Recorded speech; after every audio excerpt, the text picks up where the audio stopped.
Quite some interesting news coming out from the cement industry, and of course a lot of market observers indicating that this could be the lifeline that could see ARM bounce back. Moving on, the Kenyan Bureau of Standards has banned import of used car spare parts in an agenda to gradually phase out second-hand vehicles. A lot of people will be affected in the supply chain. This move comes after KEBS allowed the importation of cars of the age of 8 years. Well, this move has not gone down well with dealers of second-hand spare parts. Our reporter Julia Mboi is on the ground in light of this ban. Julie, just walk us through what are some of the concerns and fears of this category of business people. Now, I'm at the Lower Kirinyaga Road, where the conversation is the banning of second-hand spare parts. Now, dealers along this road mainly deal with second-hand spare parts. Now, according to the 2019 economic survey, about 10.1 billion is used in spare parts, and mostly second-hand deal account for that huge number of income in spare parts. Now, I'm in a shop that deals with these parts, and next to me here is we have a mudguard, and there are covers to the steering wheel, and then there are brake pipes, and next to me is a dealer who deals with second-hand spare parts, and we will have this conversation on how this will affect her and the banning, and what will she do if it goes through. Now, the ban is under KEBS 2190:2013. Habari yako? Mzuri sana. What's your name and how long have you been dealing with spare parts? Ninaitwa Betna. Nimekuwa nikidili na spares for the past 6 years. Now, government wants to ban second-hand spare parts. How will this affect you? Itani affect sana kwa sababu wakishamaliza so hapo nini atakuna na saa kazi. Kwa lakini nakumbuka na tukichukua kura quality promise ati itakuwa tina kazi, but sasa hizi so jobs zitaisha. So nini itabidi sasa nifunge kazi nitafuta sasa job nyingine. Now, have the people who are looking the conversation, the mechanics who come here, the people who deal with spare parts, even customers as they come to get the spare parts za gari zao, what are they saying in terms of the ban and what the government is trying to do? Ni wana complain sana juu saa unajua saa atikiletwa atina ni vitu mpya, so nayo saa tena bei itakuwa iko juu, na tena alafu unajua sana watu wote nasua the same class, so na kuna mwenye itakuwa tina pesa na kuna mwingine ana, so itakuwa maybe natusumbua tu sana. And if I may ask, what is the difference between a new part and a second-hand part? Ya second part hiyo inakuanga iko genuine na ni long lasting kabisa, but mpya inakuanga ni kitu new but hata it last long. Yeah. Thank you very much for that conversation.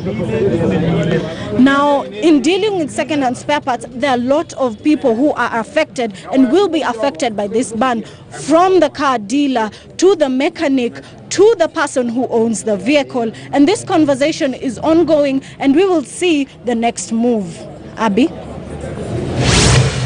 Well, Julie, quite interesting developments there. Of course, the ramifications this will have to the industry are yet to be felt, even as the government tries to ensure that they clamp on dealers who are importing second-hand spare parts. Quite a beehive of activity expected to happen in the coming months.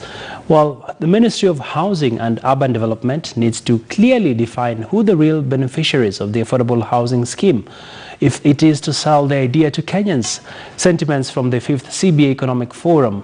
Well, this comes even as the Principal Secretary in charge of Housing, Charles Hinga, assured citizens that the plan is still on course despite continuous court cases. Brenda Kerubo has the details.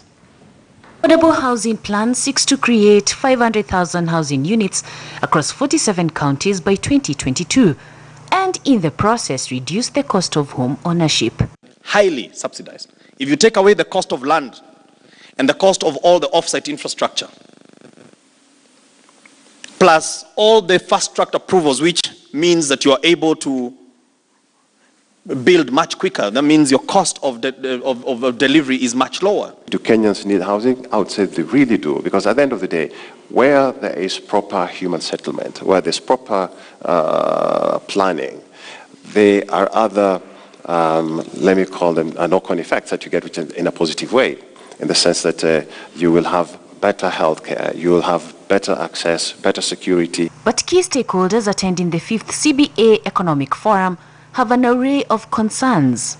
We can redesign the program in a way that ensures that the same amount of money goes there, but we'll have less coercion, more public choice, and competition affording that. The shift is almost moving towards the government wants to provide this housing. They're now moving to, they want to be the main players and not providing all these enabling environments to be able to, for the private sector to thrive. Housing PS Charles Hinga says the first project started in February this year and is set to be unveiled in September. In September, we are going to be handing over keys to 228 new homeowners that represent the face of this country. And I think that will start to change the conversation.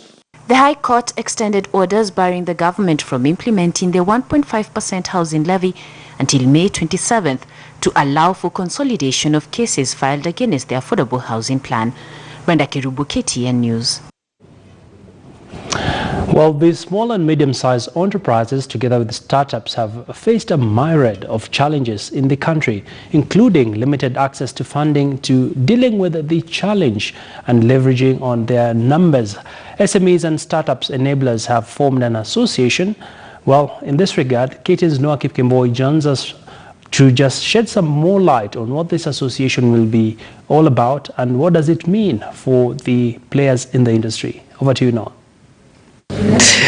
Well, good afternoon to you, Abi. 98% of registered businesses in this particular country are SMEs, and most probably these businesses had support from enablers, call them hubs, call them centers that help these SMEs grow.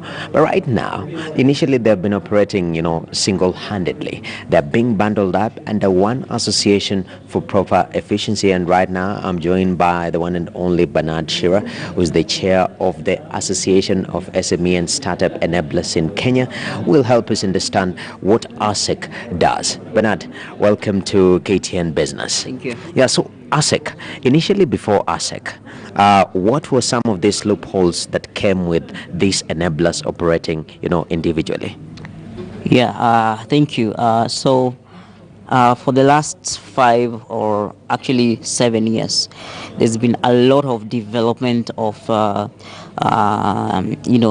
organizations that support startups and SMEs.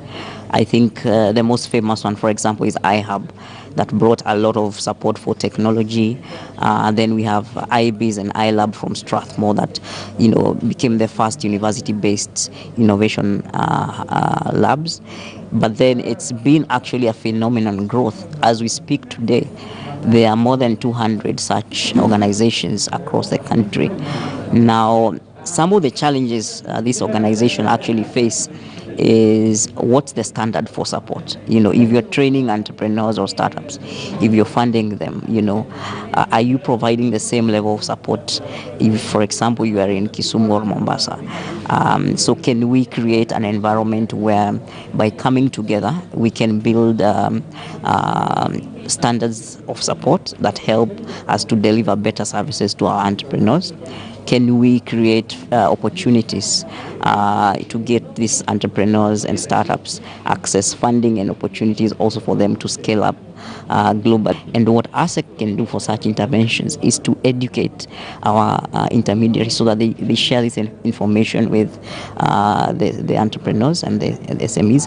And we can also help, because some of the challenges with providing debt financing is actually how do you assess the credit worthiness, and how do you ensure that the people who are taking up these loans understand these financing mechanisms.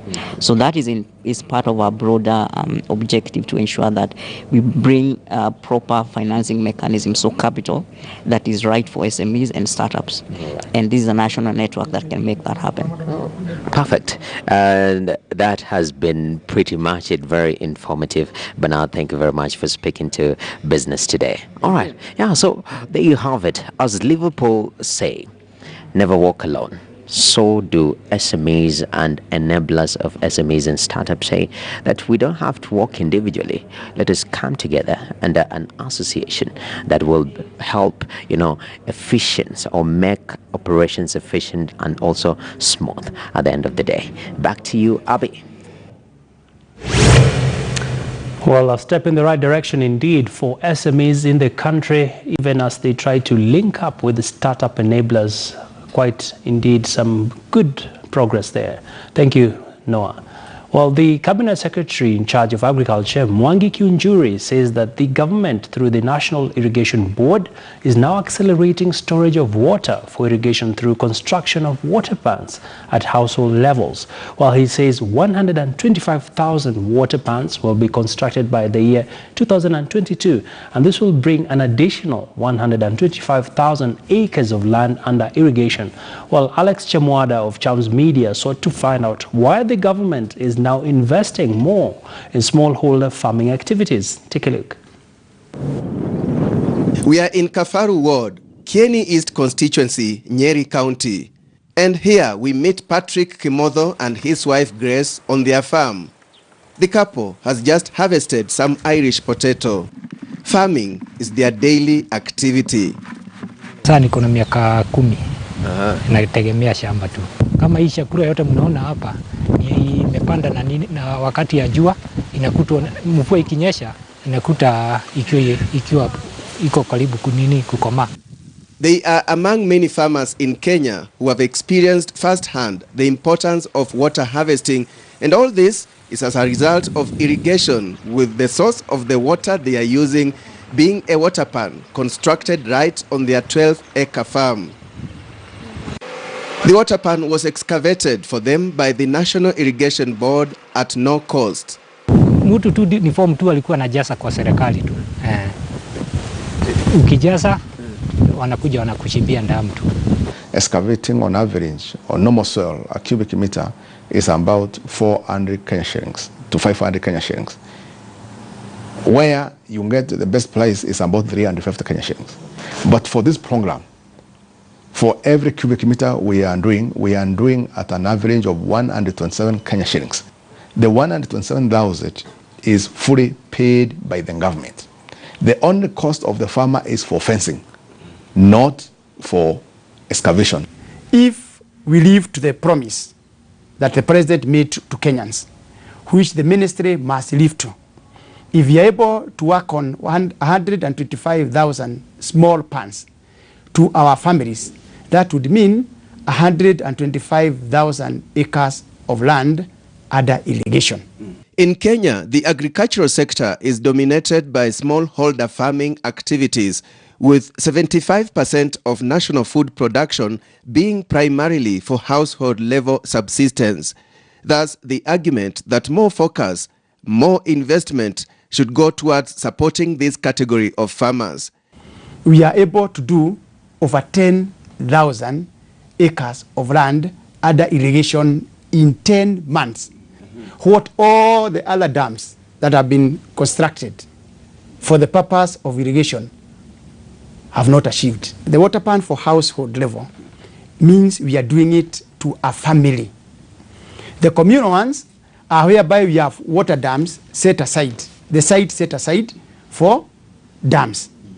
And on those ones where we don't have the colonial dams, communities can give us fresh land whereby we can do the dams. We shall require 18.7 billion to do the 125,000 cubic meter of water. Look at another practical example. River Dam is under construction. We are going to spend 8 million in constructing River Dam and 4 billion in water reticulation to do about 10,000 acres of land. That one, take it to the bank. It's moving on very quickly, but the dam and proper reticulation will take us about 8 years for us to achieve that. that is 10 billion.